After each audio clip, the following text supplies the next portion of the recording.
शाही पाठशाला YouTube channel पर आप सभी का बहुत बहुत स्वागत है। आज हम लोग 67 बीपीएससी मेंस के लिए जीएस पेपर 1 का जो सेलेक्टेड टॉपिक है इस पर चर्चा करेंगे।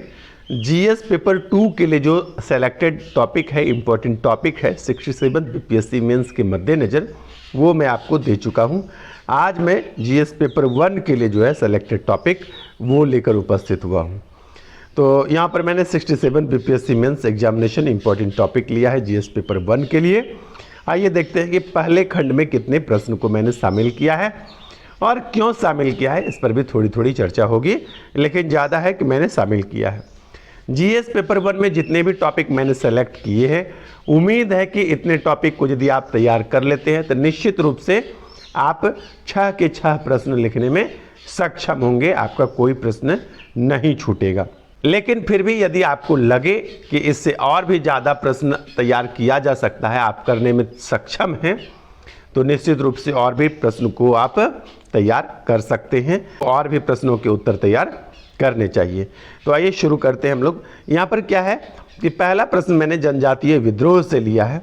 जितने भी जनजातीय विद्रोह हुआ है, जनजातियों के द्वारा विद्रोह किया गया है, सभी विद्रोह पर आपको थोड़े थोड़े चर्चा करने हैं।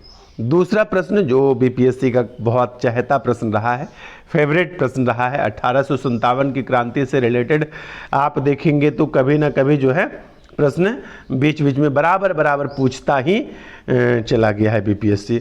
दूसरे नंबर में प्रश्न लिया है कि 1857 की क्रांति के कारण, उसकी असफलता के फिर कारण और उसका फिर परिणाम क्या हुआ, इस बात पर आपको वर्णन करना है, व्याख्या करना है। दूसरा 1857 की क्रांति से ही मैंने प्रश्न लिया है, वो क्या है, तो बिहार से रिलेटेड जो है बिहार के नेतृत्व के बारे में वर्णन, यानी कुंवर सिंह की भूमिका का जो है सविस्तार वर्णन करना है आपको। 1857 की क्रांति में कुंवर सिंह का भूमिका जो है उसके बारे में आपको वर्णन करना है।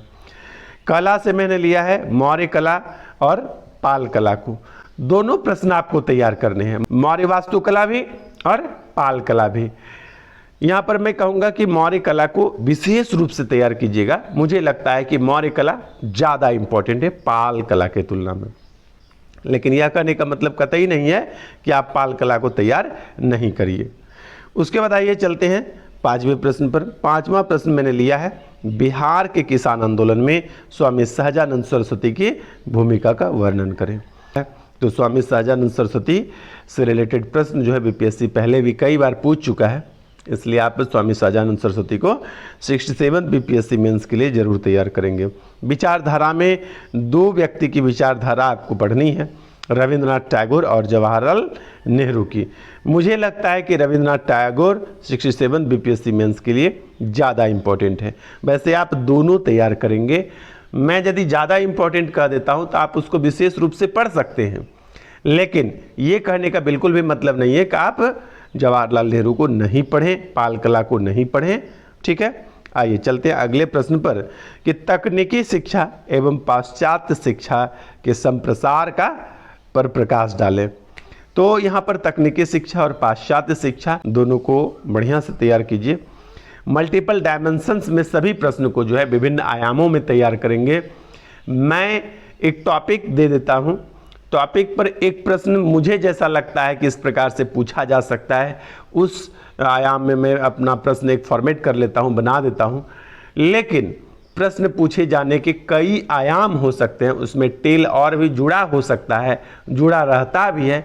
तो मुख्य प्रश्न को आप तैयार करेंगे, उसके साथ जो अन्य जो उसको बोलते हैं पुछल्ला प्रश्न, या अंग्रेजी में उसको बोलते हैं टेल लगा हुआ है, तो वो टेल जो पूछता है, बाद में जो छोटे छोटे टॉपिक जोड़ दिए जाते हैं प्रश्न में, प्रश्न के साथ है, तो उन प्रश्नों के लिए भी आपको मल्टीपल डायमेंशंस में प्रश्न को, टॉपिक को तैयार करने पड़ते हैं।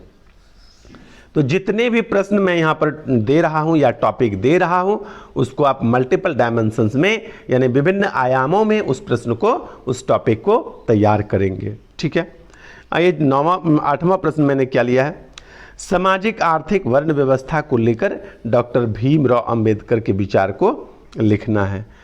उसके बाद अंतिम प्रश्न यहाँ पर खंड क के लिए है, राष्ट्रवाद पर जो है आपको टिप्पणी करनी है।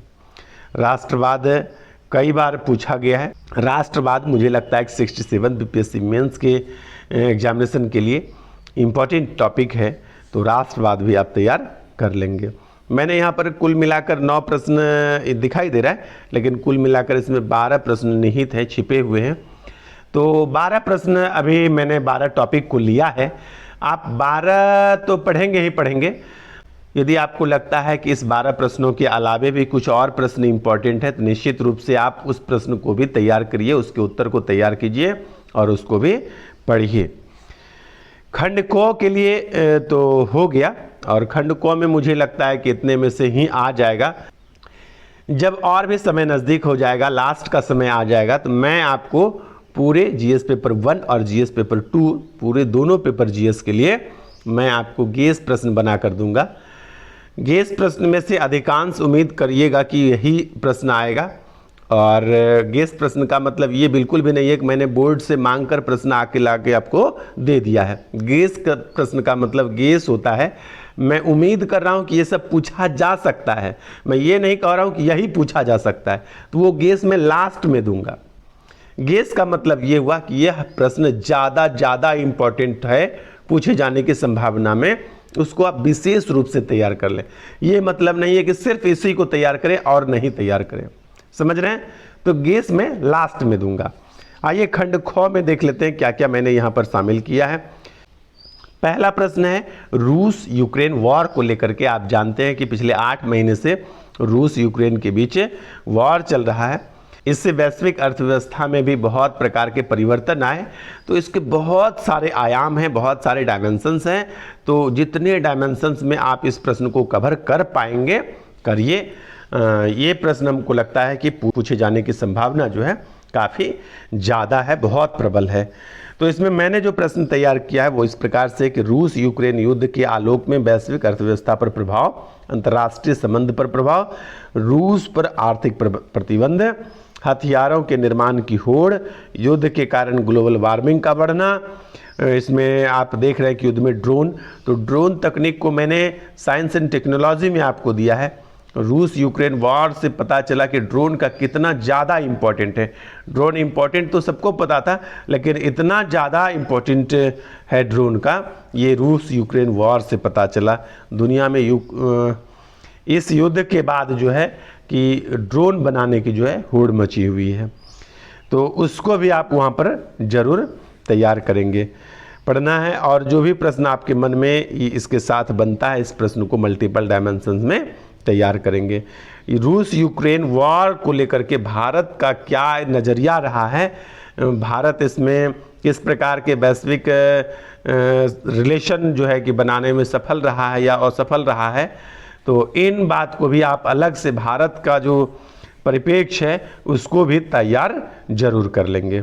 दूसरा प्रश्न है यहाँ पर भारत का अमृत महोत्सव। आप जानते हैं कि 2022 में भारत अपना अमृत महोत्सव मना रहा है, तो अमृत महोत्सव जो है, आज़ादी का अमृत महोत्सव, ये आप एक प्रश्न तैयार जरूर करेंगे। ये प्रश्न भी मुझे बहुत ज़्यादा इम्पोर्टेंट लग रहा है।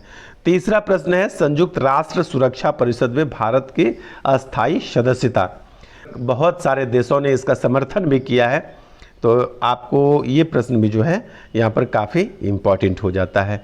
संयुक्त राष्ट्र सुरक्षा परिषद में भारत की अस्थायी सदस्यता, यह प्रश्न भी आपके लिए काफ़ी इम्पोर्टेंट हो जाता है।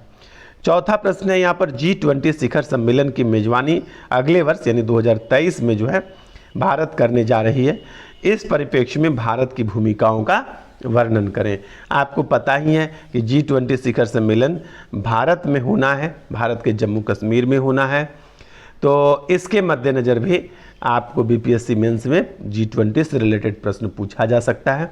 G20 आप बहुत अच्छे से तैयार कर लेंगे। शुरू के जो 4 प्रश्न हैं, मुझे लगता है ये बहुत इम्पोर्टेंट मैंने रखे हैं, आपको चारों बहुत मजबूती से तैयार करने हैं। इसके अलावा अंतर्राष्ट्रीय संबंध की बात करें, इंटरनेशनल रिलेशनशिप की बात करें, तो भारत के जितने पड़ोसी देश हैं सबके साथ भारत के रिलेशन को आप पढ़ लेंगे। इसके अलावा जो भारत रूस है और भारत अमेरिका है वो जरूर पढ़ेंगे। तो भारत का पड़ोसी देश में से कौन सा होगा? भारत श्रीलंका है, भारत बांग्लादेश है, भारत चीन है, भारत नेपाल है, भारत श्रीलंका भी पढ़ सकते हैं, भारत पाकिस्तान भी पढ़िए। मैंने 4 लिया है, लेकिन आपको श्रीलंका और पाकिस्तान भी भारत के साथ किस प्रकार का रिलेशन रखता है ये भी आप तैयार जरूर कर लेंगे। भारत रूस और भारत अमेरिका ये पड़ोसी देश के अलावा 2 देशों के साथ भारत के रिलेशन कैसे हैं, भारत के संबंध कैसे रहे हैं, ये पढ़ेंगे। उसके बाद अगला है एक इंडेक्स से मैंने लिया है मानव विकास रिपोर्ट ह्यूमन डेवलपमेंट इंडेक्स से 2021-22 में भारत की स्थिति पर आपको चर्चा करना है। तो इंडेक्स पूछा जाता है, आपको और भी कोई दूसरा इंडेक्स भी लगता है कि ये ज़्यादा इम्पोर्टेंट है तो उस इंडेक्स को भी आप तैयार कर लेंगे, लेकिन मुझे जो लगा कि ह्यूमन डेवलपमेंट इंडेक्स पूछा जा सकता है तो मैंने ह्यूमन डेवलपमेंट इंडेक्स को मानव विकास रिपोर्ट को यहाँ पर प्रश्न बना लिया है। उसके बाद 7वां प्रश्न मैंने लिया है संयुक्त राष्ट्र जलवायु परिवर्तन सम्मेलन से रिलेटेड COP26 को आप मल्टीपल डायमेंशंस में भारत का इसमें क्या भूमिका है, भारत अब तक किन किन प्रयासों को कर रहा है और आगे क्या क्या प्रयास किए जाने बाकी है, जो भी आपको लगता है तो इसकी उपलब्धि और भारत की भूमिका के बारे में आपको वर्णन कर देना है। अब आइए चलते हैं 8वां प्रश्न जो मैंने लिया है क्वाड शिखर सम्मेलन से लिया है। तो क्वाड एक नया क्वाड भी बना है I2 और U2, तो ये भी एक नए क्वाड के रूप में भी इसको देखा जा रहा है, आप इसको भी पढ़ लेंगे। क्वाड, दोनों क्वाड इसको बोल सकते हैं, एक जो भारत, ऑस्ट्रेलिया, जापान और अमेरिका के द्वारा बना क्वाड है और दूसरा ये I2 U2, ये दोनों क्वाड को आप पढ़ेंगे, ठीक है। उसके बाद अग्निपथ योजना, आप जानते हैं कि पिछले कुछ महीनों पहले अग्निपथ योजना को लेकर के काफ़ी बवाल काटा था छात्रों ने, बहुत जगह आगजनी हुई थी, कई रेलवे जला दिए गए थे, कई पर्सनल वाहन को भी जलाया गया था, बहुत तोड़फोड़ हुई थी, आगजनी हुई थी। तो अग्निपथ योजना को लेकर के बहुत कुछ हो चुका है, तो इस योजना से रिलेटेड भी प्रश्न पूछे जा सकते हैं, इसलिए मैंने यहाँ पर इसको शामिल किया है। और आगे जो है वो केंद्रीय योजना को मैंने यहाँ पर लिया है, किसान सम्मान निधि है, आयुष्मान भारत योजना है, स्वच्छ भारत मिशन है, प्रधानमंत्री गरीब कल्याण योजना है, जल जीवन मिशन है, कुछ योजना आपको तैयार करने हैं। राज्य सरकार के भी कुछ योजना यदि आपको ज़्यादा इम्पोर्टेंट लगता है तो उसको भी पढ़ लीजिए, मैंने यहाँ पर शामिल नहीं किया है, लेकिन यदि आपको लगता है तो वो पढ़िए। 1-2 योजना जो मैंने लिया है GS पेपर 2, जिसको मैं पहले अपलोड कर चुका हूँ, आपको दे चुका हूँ, आप वीडियो जाकर देख सकते हैं, वहाँ पर मैंने लिया है ज्योग्राफी इकोनॉमिक्स के सेक्शन में। उसके बाद अगला जो प्रश्न 11 नंबर है, अफगानिस्तान में तालिबान के शासन का लगभग 1 वर्ष हो गया है, पूरा हो गया है। तो तालिबान शासन के तहत, यहाँ पर थोड़ा स्पेलिंग लगातार मिस्टेक रहा है, मैं पढ़ देता हूँ सही, आप उतना सा इग्नोर करेंगे।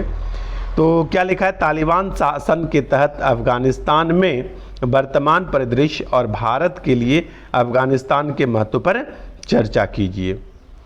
तो भारत का अफगानिस्तान के साथ भी कई यहाँ पर रिलेशनशिप है कि भारत अफगानिस्तान के लिए कितना महत्व है या अफगानिस्तान भारत के लिए कितना महत्व है, ये चर्चा करना है।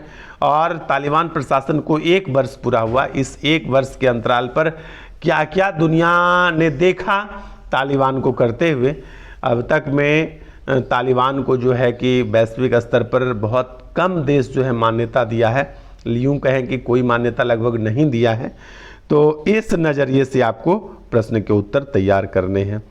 और अब जो नेक्स्ट है, आज का अंतिम प्रश्न भी है, तो अंतिम है SCO यानी संघाई सहयोग संगठन को नाटो के प्रतिद्वंदी के तौर पर देखा जा रहा है, यह कहाँ तक सत्य है, इसमें भारत की भूमिका क्या है, उसका वर्णन करना है।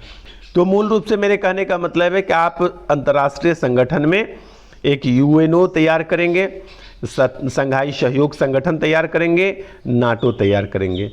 नाटो और संघाई सहयोग संगठन जब दोनों को अलग अलग तैयार कर लेंगे तो संघाई सहयोग संगठन को नाटो के प्रतिद्वंदी के रूप में देखा जाता है।